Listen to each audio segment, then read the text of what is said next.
Congress party Telangana రాష్ట్ర వ్యవహారాల ఇన్ఛార్జిగా మీనాక్షి నటరాజన్ గారు నియమితులయ్యారు.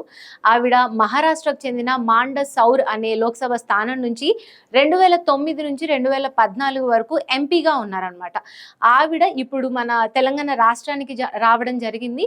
ఆవిడని వెళ్ళి కొంతమంది నాయకులు, కాంగ్రెస్ ప్రముఖ నాయకులు ఎవరైతే ఉన్నారో ఆవిడని రైల్వే స్టేషన్లో కూడా పిక్ చేసుకున్నారు. కానీ ఇక్కడ ఎంత మనం ఆలోచించాల్సిన విషయం ఏంటంటే, ఆమెని ఈ ఫోటోలో చూస్తే మీనాక్షి గారు ఎంత నిరాడంబరంగా ఉన్నారనేది అయితే మనకు అర్థమవుతుంది.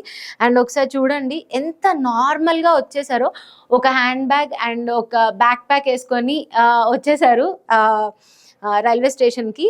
అండ్ ఈరోజు రేవంత్ రెడ్డి గారిని కూడా కలిశారు. అప్పుడు కూడా అంతే సింపుల్గా ఉన్నారు.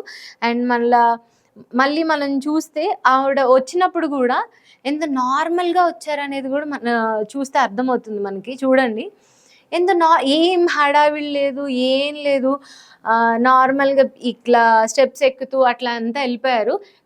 ఆవిడ ఏం చెప్పారంటే, కాంగ్రెస్ వర్కింగ్ కమిటీకి ఏం చెప్పారంటే, ఇక నుంచి ఎటువంటి మీటింగ్స్ ఉన్నా కూడా అవేవి పెద్ద పెద్ద తాజ్ కృష్ణ అలాంటి హోటల్స్లో ఏం జరగవు, నార్మల్గా గాంధీ భవన్లోనే జరుగుతాయి.